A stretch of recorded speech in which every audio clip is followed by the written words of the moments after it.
opportunity to choose a topic for this memorial lecture. And I wondered what I should be talking about, because it's a largely journalistic audience. And if I were to speak to you about journalism, that'll be like carrying coal to Newcastle.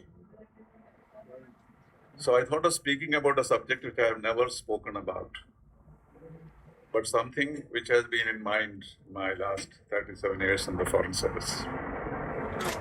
The fact is that diplomats and journalists are birds of a feather. In fact, what we do, if we think about it, we normally don't think about it because we see diplomats and journalists are two different professions.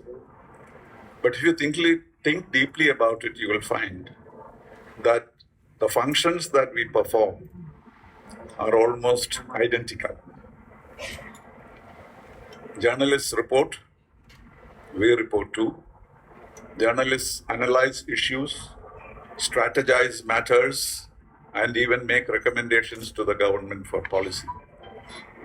And this is exactly what the diplomats do.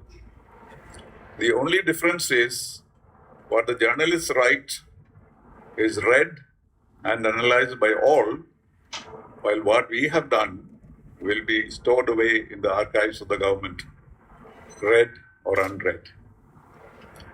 Whether what we say has any input in foreign policy making is something of a conjecture. But we support each other in many ways and also create problems for each other in many ways, the journalists and diplomats. So these days, when I have come back from the Foreign Service, many people compliment me for the productivity that I have. 8 books, regular op-ed articles and speeches, etc. And they always tell me, you seem to be more active now than when you were in the service. But who knows what I was doing in the service? If I were to publish all the dispatches on cabbages and kings I've been writing for 37 years, I think everybody will be impressed, but that will never happen. So that is the only difference. But what distinguishes diplomats from journalists is that we are not merely reporting. We are also actors in the same drama.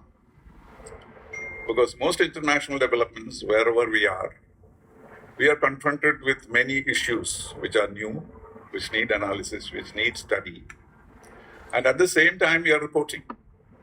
So naturally, in our reports to the government of India, we'll probably exaggerate our own role in the whole exercise.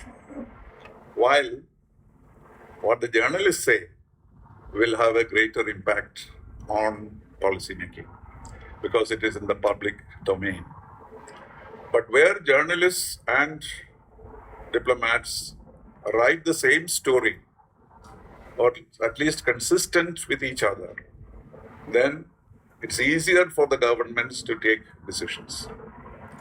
But when there is a difference between the perspectives of a diplomat in that country and those who study and analyze those countries' policies, then we have endless discussions and strategizing to see which one should be adopted. But in most cases, you will find that journalists and diplomats agree on many subjects, even if they may not know whether they had agreed with each other because the correspondence of diplomats are not very well known. So if reports by journalists are supportive of our reports, it gains credibility instantly.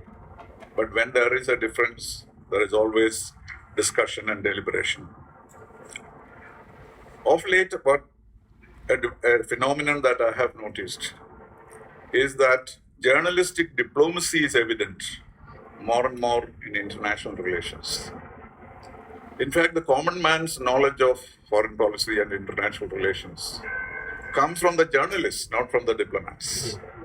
Because today you will see that on television, whatever the issue is, however complicated the problem is, you have instant analysis. I pick up all my knowledge about international relations in the morning from P.P. James because he offers instant commentary on what happened the previous night. And this must be true of many of you. And therefore, the access that we do not have to the public is something that journalists have. And the knowledge of international relations among the common people is derived from journalists who provide quick analysis of events around the globe.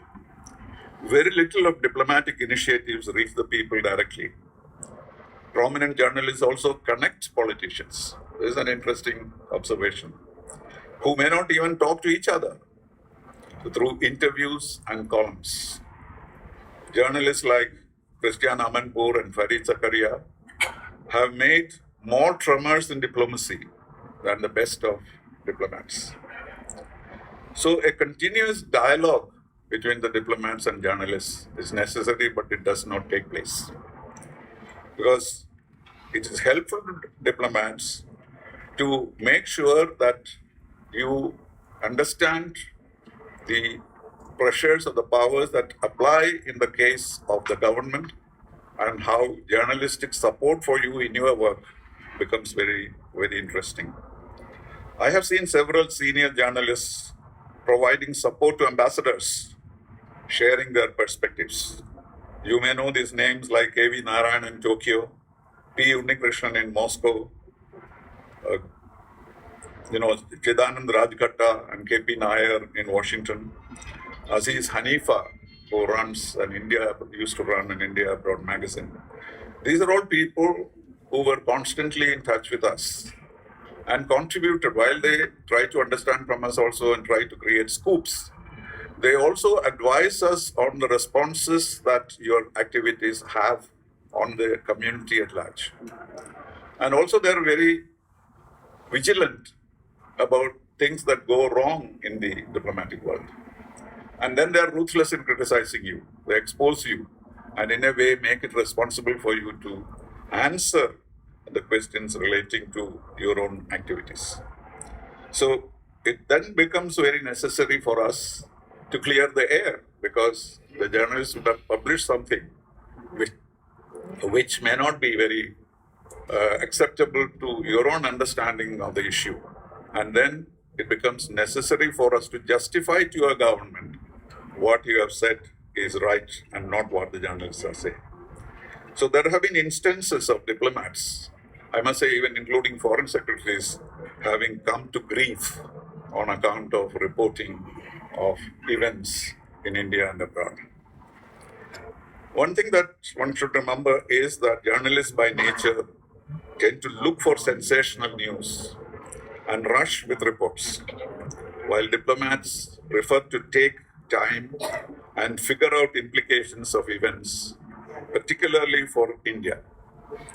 This time lag between the reporting from the newspapers and the analysis we do for the government sometimes create confusion, and the time lag often creates complications, and the ministry becomes impatient initially, but appreciate the deeper analysis that we provide. A celebrated incident in Moscow in my time was a sensational report by an Indian journalist one day that President Brezhnev, he used these words, President Brezhnev took leave of his responsibilities today. The story was carried around the globe and there was consternation all around. We had the veteran politician ambassador D.P. Dhar in Moscow. And Mr. Dhar, who had his own sources of information, dismissed this news as worthless of even reporting. But the way this went around and the kind of questions that we had to answer as to why this had happened. Nothing had happened to Brezhnev. He had actually only gone on leave. But then Mr. D.P. Dhar had to argue with the government or convince the government not only that the story was false, he also found out what happened. In fact, he found out that the story was given to the Indian journalist by somebody in the Kremlin who was planning a coup against Brezhnev. So to that extent, we had to work hard in order to prove that what the journalist had done was wrong. He was a very reputed person and therefore it was of considerable interest. And what he said was that he took leave of his responsibilities. But what happened was he simply took some leave. And therefore the the report was, shall we say, a verbal inexactitude. In crisis situations where diplomats lose contacts with New Delhi, journalists become the only source of information for the government and things get sensationalized. I had this experience in Fiji when the military government in Fiji cut off my communications links for 3 days after a military coup directed against the Indian migrants there, and I had to act without instructions because 3 days I had no way of contacting New Delhi. So my instinct was to remain neutral and stay in touch with the Governor General who happened to be in place to find a solution. But unknown to me, the press in India criticized the inactivity of the Indian ambassador.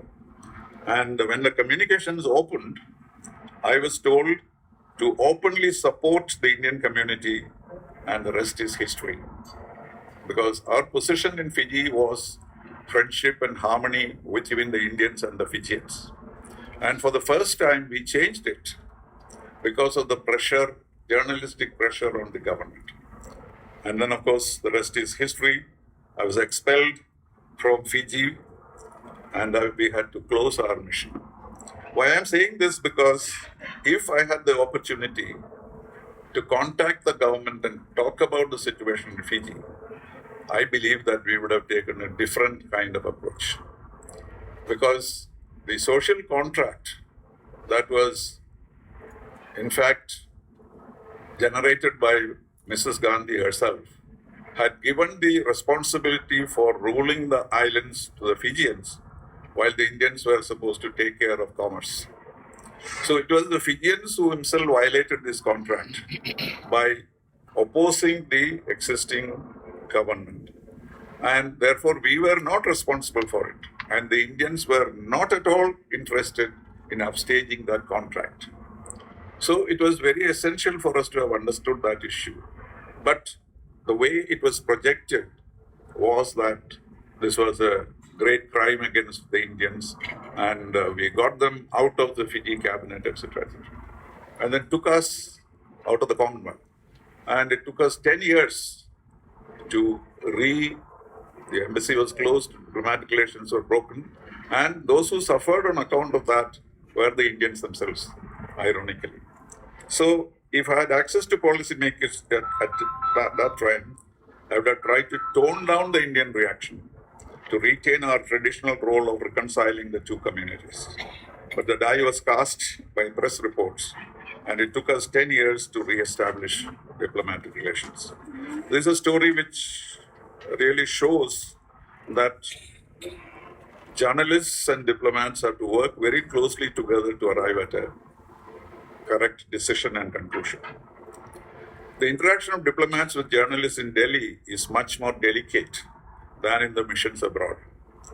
The normal channel of communications is through the spokesperson of the Ministry of External Affairs, but senior journalists remain in touch with diplomats, with a view not only to get scoops, but also to warn them about the reaction of the public to international events.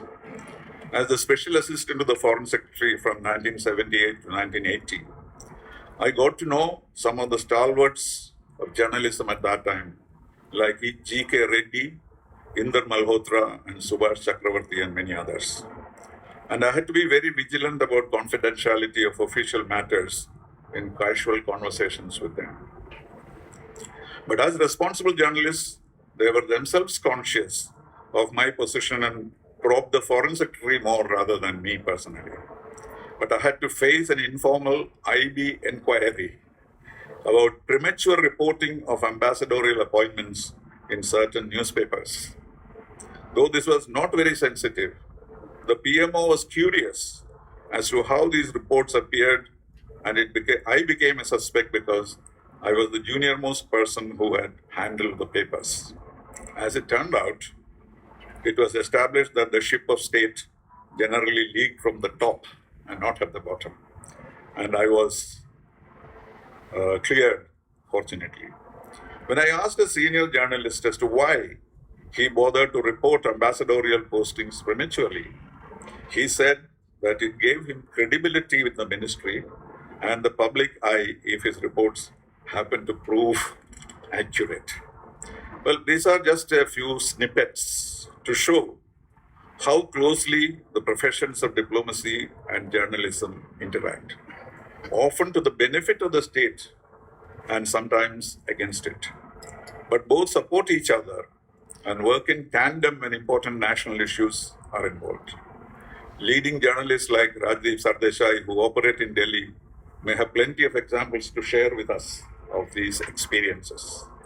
Now that I am on the other side of the fence, dabbling in TV and print journalism, I myself have a better sense of the relationship of journalism and diplomacy as interconnected and interdependent professions. Thank you very much.